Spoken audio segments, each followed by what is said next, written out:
Hello! Trying what Ashens does with sticking his hand in front of the camera to try and have something that, yeah. I don't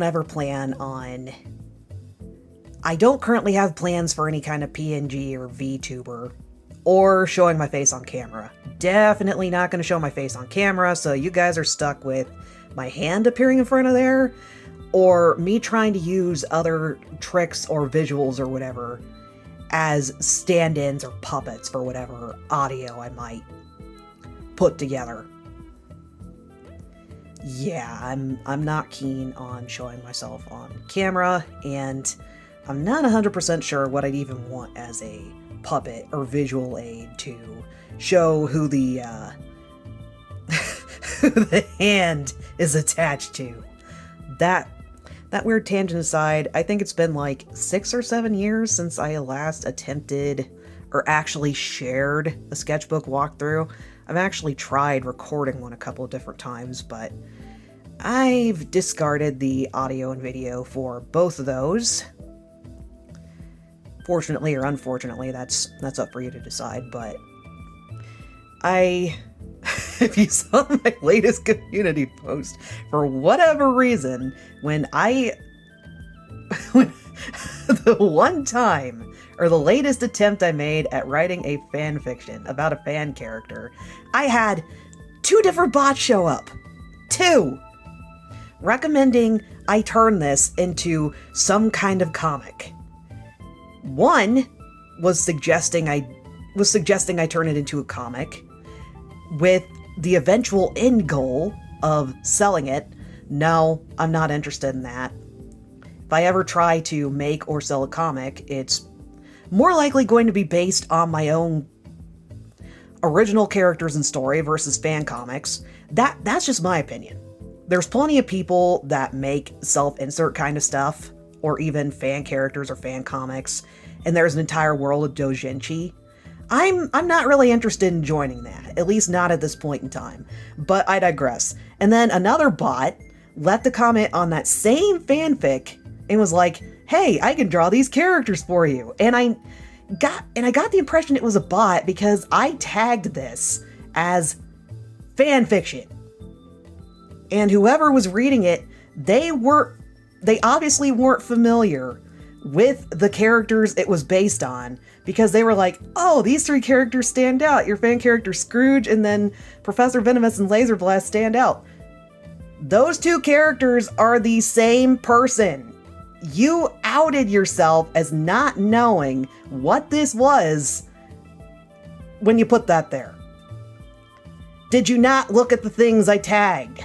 I put those tags there for a reason, so that whoever's looking at it can decide whether or not they want to read a fanfiction about somebody's self-insert character, or fanfiction related to this thing.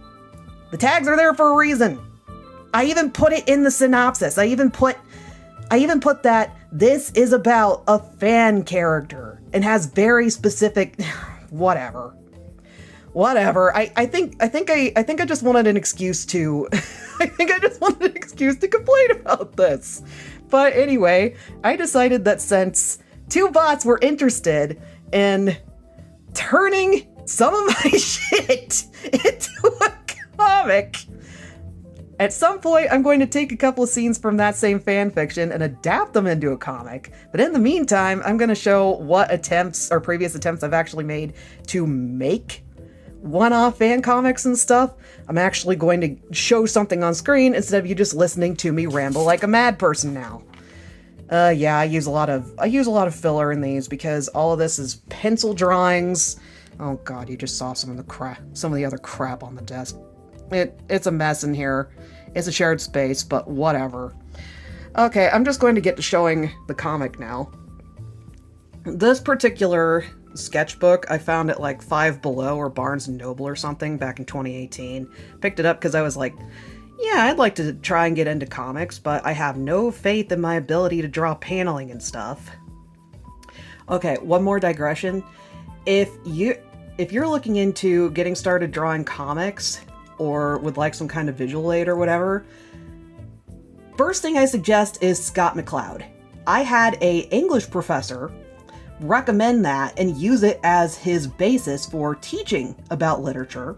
And it was also a huge inspiration for a lot of the mechanics and game design for Sims 2. Another thing I'd recommend, and this is going to be a blatant shout out to one of my friend's works. My friend SR actively makes 4-panel or 4-coma comics, both fan comics and his own original works and stuff. Whenever I try to take a stab at making an original comic, I usually have some of his stuff pulled up as like a reference for something to try and take inspiration from or pattern. I really like how he stages his comics and stuff. Okay, without further ado, all of these are like, all the panels have already been laid out already. I was just filling them in. I drew this one back in 2018. At the time, I was I got a huge kick out of the Rad's van stuff. And I got this really ridiculous itch to be like, where did the van come from? And I bet if the show had continued, man, I really want to say that Rad's van is a repurposed and souped up version of the Scooby-Doo van. Here, he doesn't get the van. I was also really obsessed with the Mystery Skulls at the time, which is a Scooby-Doo inspired series of music videos. Really like those. I thought it'd be funny that Rad sees his van, and that's what gets him thinking about the van he has later in the series. But he loses out to Arthur from the Mystery Skulls. He loses the Scooby-Doo van to this Scooby-Doo XP, and he's like, no, that's the only van I ever wanted. What am I gonna do now? By the way, I'm only going to be showing like snippets of this, but I pretty much have all of the stuff I'm going to be showing in here posted on my art accounts and stuff. Might go through and put a link to all of these so you can look at or take a closer look at all of them without my rambling over the top or the shaky camera or whatever. But yeah, I'll have a pinned comment with the links to all of these specifically. This next one right here, when OKKO was still airing, I was absolutely obsessed or low-key fascinated by, Red Action was my favorite character. And I absolutely wanted to lean more into Hue Troop stuff, or do something more with these characters, or kind of explore what did it look like when Red was still in the future? What did these guys do? How many references to Power Rangers can I slip in here? Well, I'm fascinated by Power Rangers.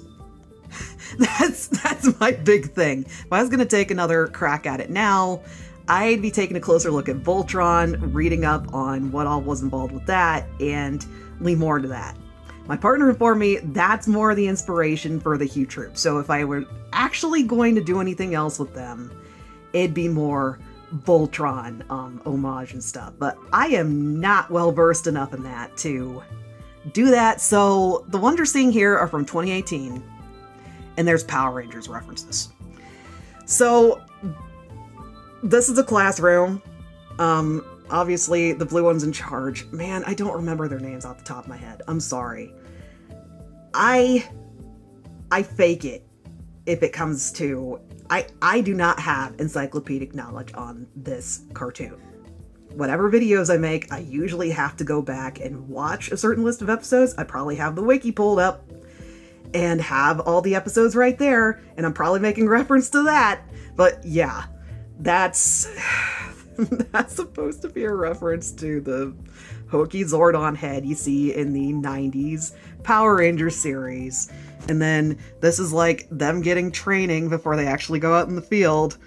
And this was my attempt at designing a younger Red Action when she was a recruit, or in the recruit phases or training phases. And the premise for this comic is Blue telling the team, do not get into romantic relationships with teammates or anybody in the past because it'd screw with the time stream. This, one of the headcanons I was playing with at the time, before you get to the end and figure out what the, or how time circles back around, or what the attempt at patching time travel holes are at the end of the series.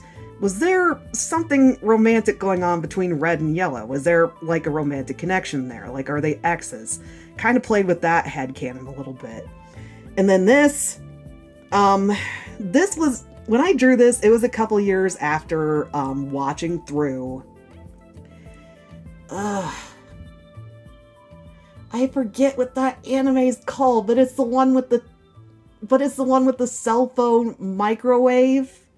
It's the one with the cell phone microwave. I thought it'd be funny I thought it'd be really funny to have a reference to that. Like, have these two doing that cheesy reference that, the dude in the lab coat and his love interest do. Like, have them doing that reference. Just... yeah, the entire premise for this is pretty much, don't date your teammates or anyone from the past. And Red's like, I'm gonna do both. You're not gonna stop me. Okay, I'm... the way this is going, I'm probably not... I do not plan on going through the entirety of this. This is going to be more like a showcase of some of the things I have here. A handful.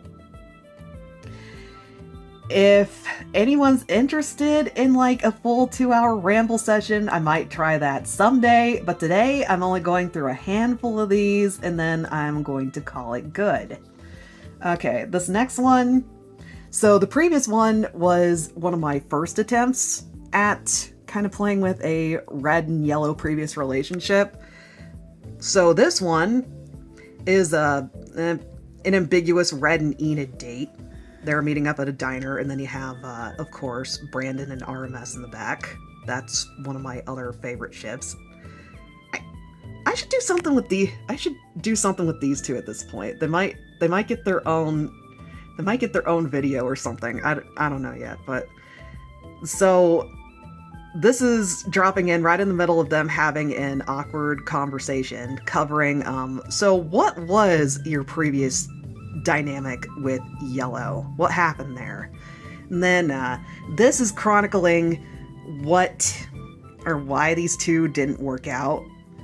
The major idea I was playing with was Red is an adrenaline junkie, and she does a bunch of ridiculous, really life-defying, really life-threatening stunts, and it drives Yellow nuts. Like, Red's trying to impress her, and she's just, I'm done. Cut it out. It's an increasing series of how much more ridiculous can this get. From Red deliberately going into a room filled with a bunch of the typical 007 spy lasers and showing off how flexible she is. She's not gonna set off the alarm. She's not gonna set off the alarm. She can defy those and do a bunch of gymnastics and acrobatics through that. And then jumping over, or doing a Evel Knievel stunt over a volcano, threatening to do something near this vat of ambiguous, I think it was like acid or something, running away from a T-Rex. This is more an excuse to draw ridiculous facial expressions and draw a wonky looking T-Rex in the background. If I was going to redo this, I'd go more for what the show art style looks like. But at the time, I'd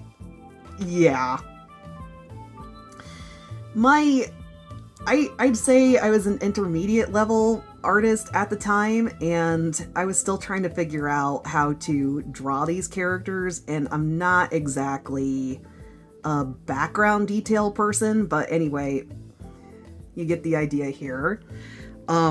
Yellow finally loops in Blue on what's going on. Blue is absolutely pissed. Red's like, what do you mean? Everything's okay. And this is my absolute favorite panel out of this entire thing. I had this as my blog header for a while. I am low-key obsessed with Villainous, especially Black Hat. And I don't know. I was so I was so keen on the idea of bringing him in somehow and being like, what would an interaction between these two look like? Red would probably try to fight him, and Yellow's like, let's get out of here. It's ambiguous what happens here, but I'm going to say that Yellow managed to pull him away and initiate a retreat, but just...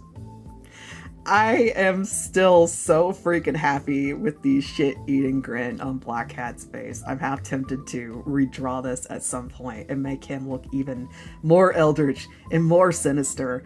And there's just something about Black Cat that makes me want to try and draw him in like a Junji Ito art style. I think he'd fit. I'm not entirely sure how to get that to work, but I'd like to try to get it to work. So, near the end of this, Red's like, we were a bad fit. And the entire buildup is Red is trying to impress her by doing a series of more Dumber and Dumber stunts, and Yellow just gets fed up with it. And it ends with these two, or her saying that she feels like she and Enid are a better fit because they're both on a similar wavelength. They actually talk to each other. The vibe that I was going for with Red and Yellow is that they are a personality mismatch. This was two people trying something out and they didn't quite fit. Just, yeah, it's a really basic overview of how that might play out. If I ever come back to this, if I ever take another crack at this, I'm tempted to approach it in like a fic first, like a fanfic, and have a tie-in comic of some sort. I feel like I am a lot less intimidated by writing than I am trying to lay out a comic. When it comes to comics, even if I could be looking at a scene I want to translate into a comic, in just a few paragraphs could easily turn into several pages, which requires thinking more about the setting, what the camera angles would be on the characters, what their body language looks like. Whereas with writing, you can describe an overall scene, but you can let the viewer's imagination fill in some of the gaps. Like you can use dialogue tags or descriptions to set the basic scene, but there's still some kind of back and forth with the reader on some of the details that wouldn't get filled in because you're relying on their mind's eye to fill in that information. So, yeah, I think it's more, I've had a little bit more experience with trying to set up and work with creative writing. I live next to a street where there's constantly people driving by. Constantly. It's the bane of my existence when it comes to editing audio and stuff. So sorry about that. But anyway, okay, I'm gonna move on to the next page for this. Man, all of my stuff I'm using to try and keep everything from smearing around on the pages coming out. I'm gonna have to stick that back in when I'm done here. So, okay, before I get into this one, at the time when I was still drawing these, SR was making fan comics and fan content for OKKO. We both were big fans of Red Action and Enid. SR made their own comic, kind of going with the whole fluffy bunny challenge. It's a chubby bunny challenge where somebody tries to stuff their cheeks with as many marshmallows as possible. And the basic premise was Red doing something stupid. Red's doing something stupid. SR has a comic where it just gets straight to the punchline. I'm still trying to learn how to do brevity when or if I attempt something like this. I decided I wanted a big epic saga or something much bigger than this needed to be.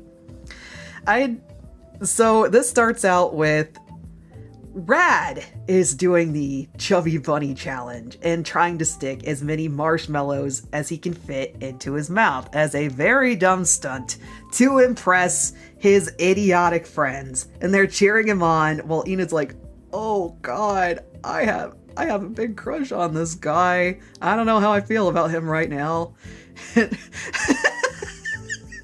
Yeah, I think when I was first drawing stuff for this show, one of my big favorite things to do was these characters have a very loose relationship with their character sheets, and their expressions can squash and stretch in ways that you're not going to see with other cartoons. And I can do dumb stuff like this, and it's a fun challenge to see, where are my art skills at? Can I get this to look as ridiculous as I want it to look? So you have Rad's attempt at it, and Enid being like, I don't know how I feel about this guy anymore, and Elodie trying to reassure her that there's more to Rad than this. And then the follow-up is Rad and KO hanging out with Red and doing their attempts at this same stupid challenge, and her being like, I can outdo you guys easily. Watch this. When she starts it up, it becomes a big event where all the customers are lining up to watch. And of course, she's going to live stream it to whatever social media pages she has. Yeah, more excuses to draw dumb, really dumb cartoony bullshit. And this is when Enid and Elodie walk in and see this nonsense. But unlike with Rad, Enid knows what her dynamic with Red is. She's totally on board with her girlfriend's stupid, dumb nonsense. Like, yeah, unlike before, she's like all in. She's gonna cheer on her girlfriend doing this stupid shit. With Elodie looking at them being like, oh, I don't know how I feel about your choice in partners. Like, she's trying to be supportive, but she isn't entirely sure how she feels about Red. And with what I've drawn with these two, this would probably be the first time that Elodie would see. This would be her first impression of Red. This is her first impression of Red among my fans. I don't think if I ever loop back around to this and actually do something more substantial, I don't know if I'm gonna keep this or not. I'm tempted to.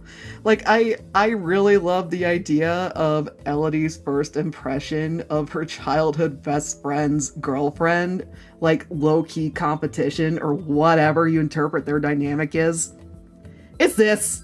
It's Red doing something stupid.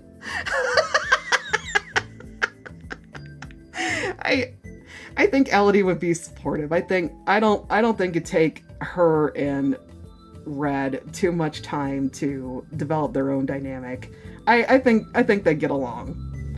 I'm gonna go with the premise that they'd get along with each other, and yeah, because you already have in the show, you already have Rad and Red Action's beef that gets addressed or tackled or whatever. You could have some interesting stuff play out, but I really prefer the idea that Red and Elodie meet.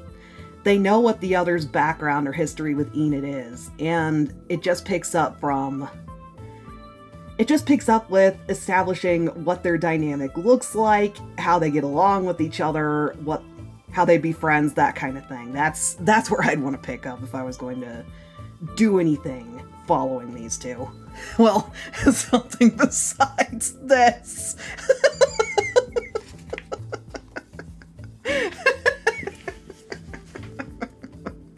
Okay. This next one is actually one of my more recent attempts at making a fan comic, as in I've drawn it in the past year.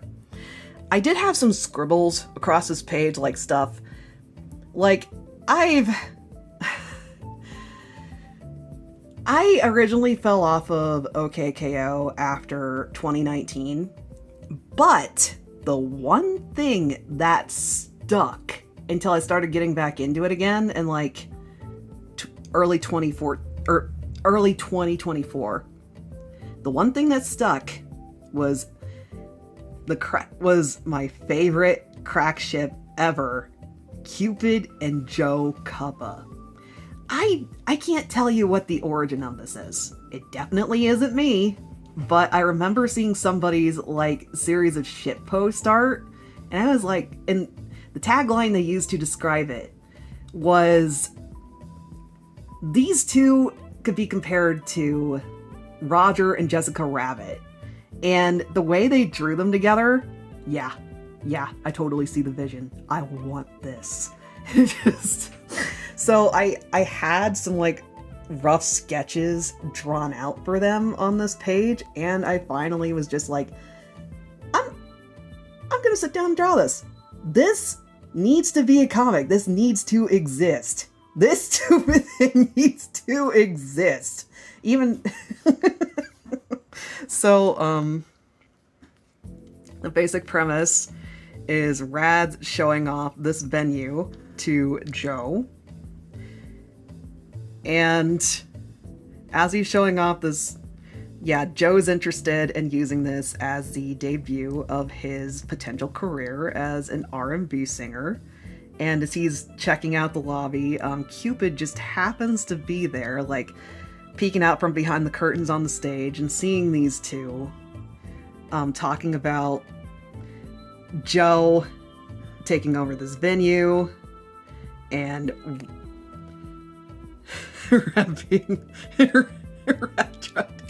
Rad convincing Joe, hey, you should set some mood music for Mr. Garp proposing to Carol. And he's like, I already have a song title picked out.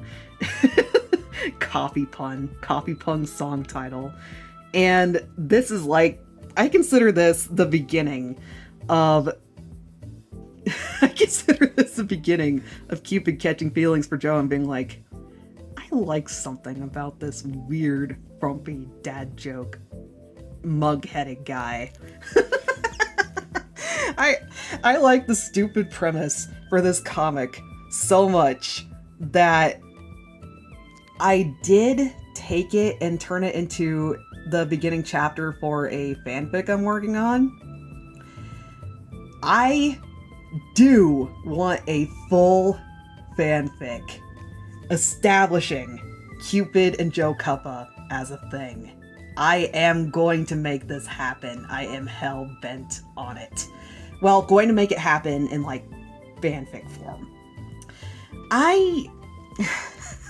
That said, if there were ever the possibility of this cartoon coming back, I would lose my shit if these two did end up becoming canon. I would be such a happy camper. Like, as much as I like Boxman and Venomous, I'm sorry. I'm sorry. These two, even though I don't draw them nearly as often, these two are the ship that carried over even after I fell off of this show. So, my phone died on me in the middle of the previous recording. I'm probably going to try to stitch that together in some way as best as I can. but I'm probably going to keep this to like another 10-20 minutes before I turn off the phone and call it good for this kind of walkthrough. I'm going to need to find some other way to record if I take another crack at this. But anyway, I'm moving on to a different page. I'm not interested in showing the previous one. And again, I'm doing more cherry picking and kind of like jumping around with what I feel like showing off for comic related stuff. So this page right here, I was originally going to do a collaborative comic with SR in regards to Lord Dominator, or it was going to follow Lord Dominator and Hekapoo's first date. And since this is a crossover that involves, like, how would these two meet up? You can bring in portals and you can bring in portals and crossover bullshit, and here I was taking full advantage of that. This was back in 2018, but I wanted to slip these two in here. Of course, I was going to put them at the forefront. And then I also have my other all-time OTP, Alejandro and Heather, here in the background. And at the time, I was watching through Deep Space Nine, or had been after watching through Deep Space Nine, and I thought it'd be funny to sneak in some kind of reference to the ridiculous love triangle with Worf, Jadzia, and the hopeless doctor back there. Worf putting up with his antics. And of course Quark's there too, because he also had a thing for Jadzia. And my through line for this is Dominator enters the background, and Dominator's entering the restaurant right there and getting guided through this bullshit, and you kind of follow her making her way across in the background. And then, yeah, I'm actually pretty proud. I'm actually pretty proud of how I frame this. I'm actually pretty proud of how I set this up, because you get a feel for this being a bigger, fancy restaurant. There being other people here. The hit at Jadzia right there before she and Worf are front and center in this panel right here. And just, yeah. I think I have some like storyboards or some rough sketches and designs for what I wanted this restaurant to look like, as well as Dominator's outfit in a different sketchbook. I don't have it here with me. If I did, I'd pull it out and show what loose planning I did for this.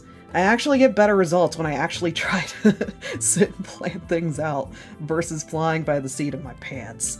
But I digress. I have another comic. There's a one-off joke in one of the episodes about Tindy sneaking into Rat's van, and I had this one-off comic in a different sketchbook, unfortunately, that shows Rad going to his van and finding... Oh, damn it. I'm having a lot of difficulty actually recording anything.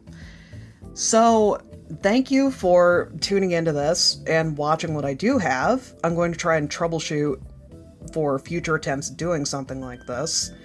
What you're looking at now are the roughs I have for an in-progress comic that I'd like to get done and post at some point. I'm gonna go ahead and do a quick scroll through these. I'm not gonna get too rambly because, again, my phone is about to die on me. Okay, again, thanks for watching. I hope you enjoyed my my latest attempt at trying to do a sketchbook walkthrough and the chaotic mess it's been. Hope you have a good day, and bye.